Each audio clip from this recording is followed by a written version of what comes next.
എല്ലാവർക്കും ജോക്സൺ ഡയറീസിലേക്ക് സ്വാഗതം. ഇന്ന് നമ്മൾ തയ്യാറാക്കാൻ പോകുന്നത് ബ്രെഡ് കൊണ്ടുള്ള ഒരു സ്വീറ്റ് ആയിട്ടുള്ള ഒരു സ്നാക്കാണ്. ബ്രേക്ക്ഫാസ്റ്റ് ആയിട്ട് വേണമെങ്കിലും കഴിക്കാം.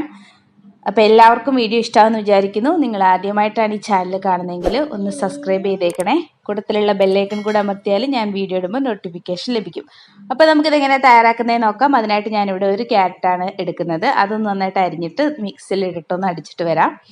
ഞാൻ അടിച്ചെടുത്തിട്ടുണ്ട്. പിന്നെ ഒരു പാൻ വെച്ചിട്ടുണ്ട്. അതിലേക്ക് ഒരു 1/2 സ്പൂണോളം നെയ്യ് ഒഴിച്ചു കൊടുക്കുന്നുണ്ട്. നെയ്യിൻ്റെ അളവ് കൂട്ടുകയോ കുറയ്ക്കുകയോ ചെയ്യാം. അതിലേക്ക് നമ്മൾ അരച്ച് വെച്ചിട്ടുള്ള ക്യാരറ്റ് ഒന്ന് ഇട്ട് കൊടുക്കുന്നുണ്ട്. ഇനി നന്നായിട്ട് ഇതൊന്ന് ഇളക്കി കൊടുക്കാം. പിന്നെ നമ്മൾ ഇതിലേക്ക് പഞ്ചസാര ചേർക്കുന്നുണ്ട്. ഞാൻ ഇതിലേക്ക് 2 സ്പൂൺ പഞ്ചസാരയാണ് ചേർക്കുന്നത്. പഞ്ചസാരയെല്ലാം അവരവരുടെ മധുരത്തിനനുസരിച്ച് ചേർത്ത് കൊടുക്കണം കേട്ടോ. ഇനി ഇത് നന്നായിട്ടൊന്ന് മിക്സ് ചെയ്യാം. അപ്പോൾ പഞ്ചസാരയൊക്കെ അലുത്ത് വരണം. അതുപോലെ തന്നെ നമ്മുടെ ക്യാരറ്റും നന്നായിട്ട് വെന്ത് കിട്ടണം. അതുവരെയാണ് നമ്മളൊന്ന് വഴറ്റി കൊടുക്കേണ്ടത്. അപ്പോൾ നല്ലൊരു ടേസ്റ്റാണ് നമ്മുടെ ഈ ക്യാരറ്റ് മിക്സറിനുള്ളത്. പിന്നെ ഫ്ലേവറിന് വേണ്ടിയിട്ട് നിങ്ങൾക്ക് ഏലക്കാപ്പൊടിയോ അല്ലെങ്കിൽ കറുവാപ്പട്ടപ്പൊടിയോ ചേർത്ത് കൊടുക്കാം. രണ്ടും ചേർത്താലും നല്ല ടേസ്റ്റാണ്. ഞാനിവിടെ 2 പിഞ്ച് ഏലക്കാപ്പൊടിയാണ് ചേർക്കുന്നത്. ഞാൻ വേറെ കറുവാപ്പട്ടപ്പൊടി ഇട്ടിട്ടും ഉണ്ടാക്കി നോക്കിയായിരുന്നു. അതും എനിക്ക് നന്നായിട്ട് ഇഷ്ടമായിട്ടുണ്ടായിരുന്നു. പക്ഷേ വീഡിയോ എടുത്തത് ഏലക്കാപ്പൊടിയുടെയാണെന്ന് മാത്രം. അപ്പോൾ ഇത് നന്നായിട്ട് ഇവിടെ വന്ന് പഞ്ചസാര ലായനി എല്ലാം നന്നായിട്ട് വറ്റി വന്നിട്ടുണ്ട്. അപ്പം നമുക്ക് ഇതിൻ്റെ ഫ്ലെയിം ഓഫ് ചെയ്യാം. ഇനി ഇതിൻ്റെ ബാക്കി പരിപാടികൾ ചെയ്യാം. അതിനായിട്ട് ഒരു ബൗളിലേക്ക് ഒരു മുട്ട ഞാൻ പൊട്ടിച്ചൊഴിക്കുന്നുണ്ട്. അതിലേക്ക് 2 ടേബിൾ സ്പൂൺ പാലും കൂടെ ഒഴിച്ചു കൊടുക്കുന്നുണ്ട്. ഇനി ഇതിലേക്ക് നല്ലൊരു ഫ്ലേവറിന് വേണ്ടിയിട്ട് ഞാനൊരു 1/4 ടീസ്പൂണോളം വാനില എസൻസും കൂടി ചേർത്ത് കൊടുക്കുന്നുണ്ട്. അപ്പം നിങ്ങളുടെ കയ്യിൽ വാനില എസൻസ് ഇല്ലെങ്കിൽ നിങ്ങൾ ഏലക്കാപ്പൊടി ചേർത്ത് കൊടുത്താലും മതിയാവും. അപ്പം ആ മുട്ടയുടെ ചൊവയൊക്കെ ഒന്ന് മാറിക്കിട്ടും. ഇനി ഇത് ചേർത്തിട്ട് നന്നായിട്ടൊന്ന് മിക്സ് ചെയ്യാം. വിസ്ക് ഉപയോഗിച്ചിട്ടോ അല്ലെങ്കിൽ ഫോർക്ക് ഉപയോഗിച്ചിട്ടോ നന്നായിട്ടൊന്ന് അടിച്ചെടുക്കണം. ഇനി ഇതിലേക്ക് നമ്മൾ പഞ്ചസാര ചേർത്തിട്ടില്ലായിരുന്നു. അത് ഒരു സ്പൂണോളം പഞ്ചസാര ചേർത്ത് കൊടുക്കുക.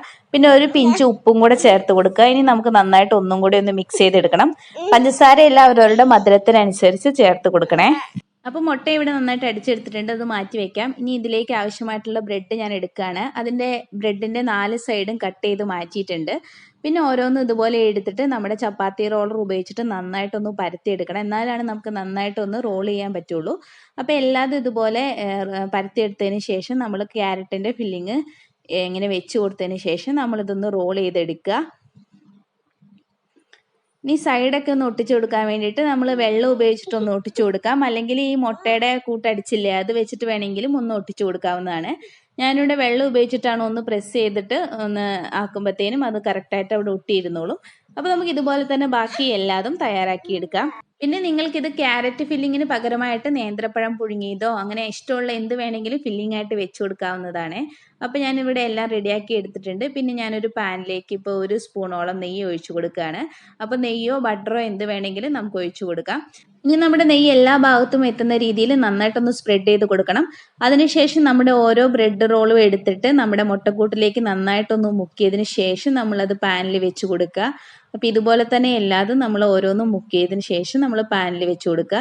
ഇതിൽ ക്യാരറ്റ് വെക്കുന്നത് മാത്രമേ ഒരു ഡിഫറൻസ് ഉള്ളൂ. ബാക്കിയെല്ലാം നമ്മൾ ഫ്രഞ്ച് ടോസ്റ്റ് ചെയ്യുന്നത് പോലെ തന്നെയാണ് ഉണ്ടാക്കിയെടുക്കുന്നത്.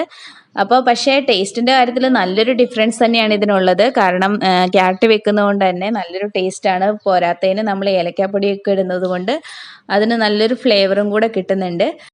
അപ്പോൾ നമ്മളിത് ഇടയ്ക്കിടയ്ക്ക് ഇത് മറിച്ചും തിരിച്ചും ഇട്ടിട്ടൊന്ന് ഫ്രൈ ചെയ്തെടുക്കണം.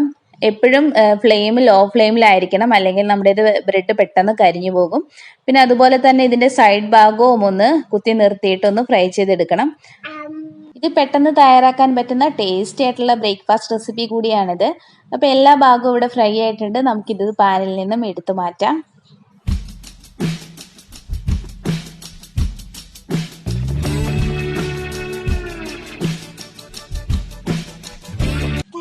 അപ്പോൾ എല്ലാം ഞാൻ പാനിൽ നിന്നും എടുത്തിട്ടുണ്ട്. ഇതുപോലെ തന്നെ നമുക്ക് ബാക്കി എല്ലാതും തയ്യാറാക്കി എടുക്കാം. അപ്പോൾ കുട്ടികൾക്കൊക്കെ ഇഷ്ടപ്പെടുന്ന വളരെയധികം ടേസ്റ്റിലുള്ള ഒരു സ്നാക്കായിട്ടും ബ്രേക്ക്ഫാസ്റ്റായിട്ടും ഉപയോഗിക്കാൻ പറ്റുന്ന ഒരു വിഭവമാണിത്. എല്ലാവരും തയ്യാറാക്കി നോക്കണം. നിങ്ങൾ തയ്യാറാക്കി നോക്കിയിട്ട് അഭിപ്രായങ്ങൾ പറയാനും മറക്കല്ലേ. അതുപോലെ തന്നെ നിങ്ങൾ തയ്യാറാക്കി നോക്കിയിട്ടുള്ള എൻ്റെ എന്തെങ്കിലും വിഭവങ്ങളുണ്ടെങ്കിൽ അതെൻ്റെ ഫേസ്ബുക്ക് പേജിലൂടെ ഒന്ന് ഷെയർ ചെയ്യുകയാണെങ്കിൽ ഞാൻ വീഡിയോയിൽ ഉൾപ്പെടുത്തുന്നതായിരിക്കും. അപ്പോൾ ഇതിവിടെ ഒരുവിധം റെഡി ആയിട്ടുണ്ട്. ഇനി ഇതും നമുക്ക് പാനിൽ നിന്നും എടുത്തു മാറ്റാവുന്നതാണ്. അപ്പം നമ്മുടെ ബ്രെഡ് സ്വീറ്റ് സ്നാക്ക് ഇവിടെ തയ്യാറായിരിക്കുകയാണ്. അപ്പോൾ എല്ലാവരും തയ്യാറാക്കി നോക്കിയിട്ട് അഭിപ്രായം പറയണം. വീഡിയോ ഇഷ്ടപ്പെട്ടാൽ ലൈക്ക് ചെയ്യണം, ഫ്രണ്ട്സൊക്കെ ആയിട്ട് ഷെയർ ചെയ്യണം. അപ്പോൾ അടുത്ത നല്ല വീഡിയോ ആയിട്ട് വീണ്ടും കാണാം. Thanks for watching. ബൈ.